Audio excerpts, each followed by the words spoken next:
안녕하십니까. 오늘은 그 연면 시비, 연면 시비 하는 거에 대해서 우리 구독자분께서 그 시기, 언제 하는 시기를 정확하게 모른다고 그럽니다. 그래가지고 지금의 사실 여기는 뭐 아직도 바라기도 아닌데 지금 한다고 이래서 그 목면 시비가 그 효과 있는 것도 사실 생각해 볼 문제고 해서 정확하게 제가 이번에 알려드리려고 합니다.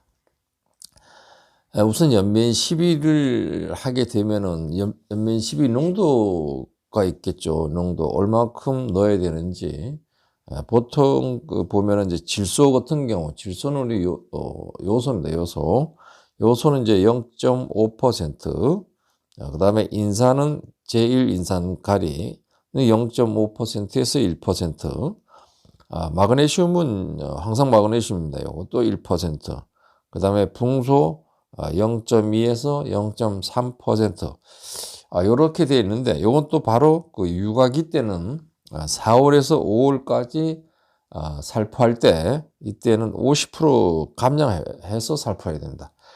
그러니까 요소는 0.2에서 0.3%, 또 좋은 피해가 우려 시에는 황산 아연을 한 500g 넣는다. 요것은 0.1에서 0.15%가 되겠죠. 그 다음에 붕산은 500g. 자, 요것은 0.15%가 되겠습니다.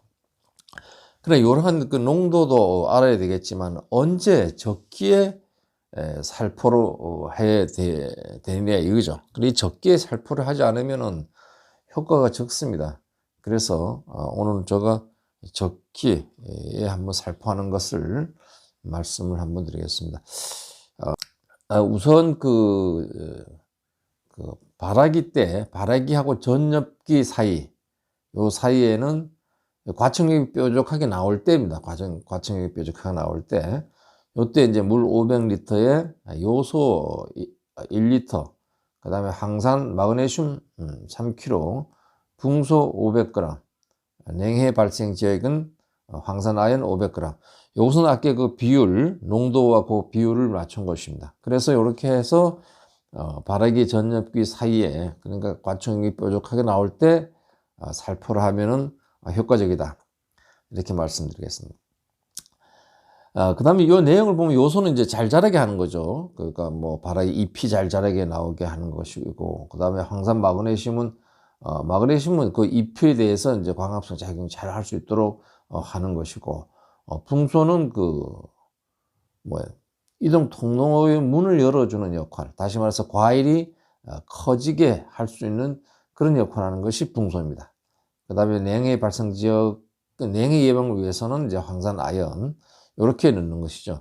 그리고 그렇게 하시면 되고, 그 다음에 또 이제 개화기를 하면 이제 꽃이 피는 시기죠.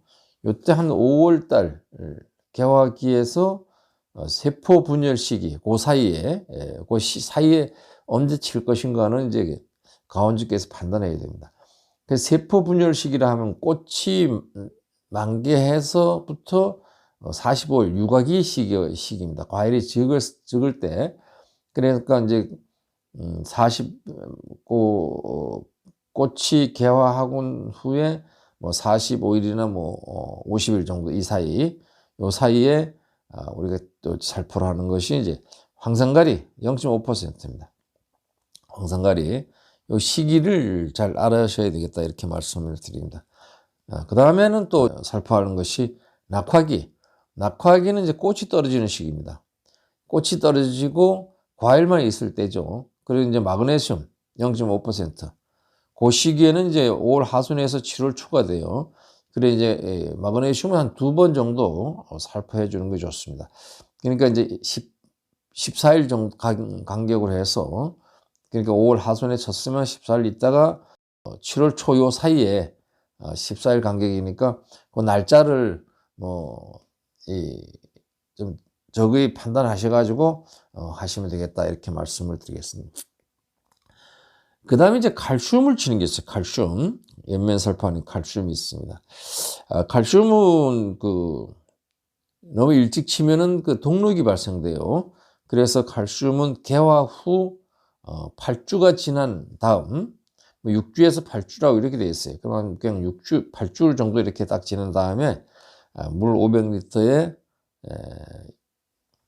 그 칼슘은 그 1.5에서 2kg 정도 넣고 10일 간격으로 한 2번 정도, 시간이 없으면 한 번 정도 쳐도 됩니다. 저는 뭐 그렇게 했어요.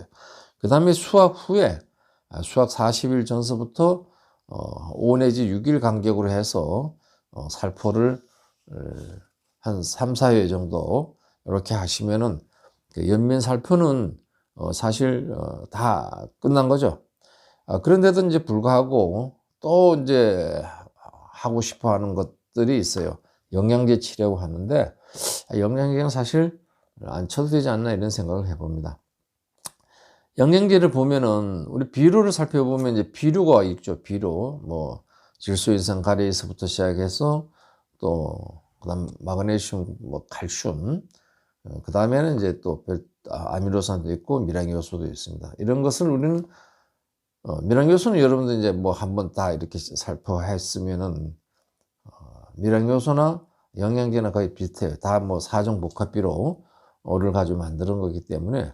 그렇고 아미노산은 우리가 보면은 내용을 보면은 그 동물성 또 식물성 뭐 이런 걸 가지고 만드는 거예요. 그러니까 동물 또 아니면 해조류 이런 걸 가지고 섞여서 가수분해 가지고 만든 것이 아미노산입니다.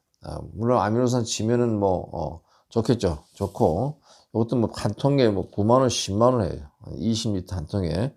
그냥 그런 것은 내용들을 쳐야 되는지 안 쳐야 되는지는 가원주께서 판단하셔가지고 처음에는 이렇게 연면 시비하는 것만 잘 하셔야 되고 영양제는 뭐 이게 다 비료가 다 영양제잖아요. 영양제. 그러니까 별도 영양제를 살포하지 않아도 문제가 없지 않냐.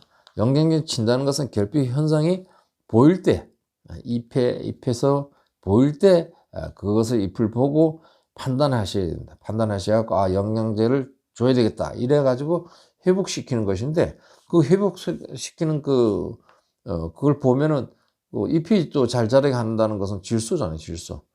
뭐 그러니까 미량 요소 또 미량 요소도 있고 하니까 크게 뭐 영양제는 살포를 하지 않아도 사과는 잘 만들 수 있다는 것을 말씀드리고 이 시기를 분명하게 이제 아셔가지고 효과가 많이 나도록 하시기 바랍니다. 오늘은 이제 여기까지 하겠습니다. 감사합니다.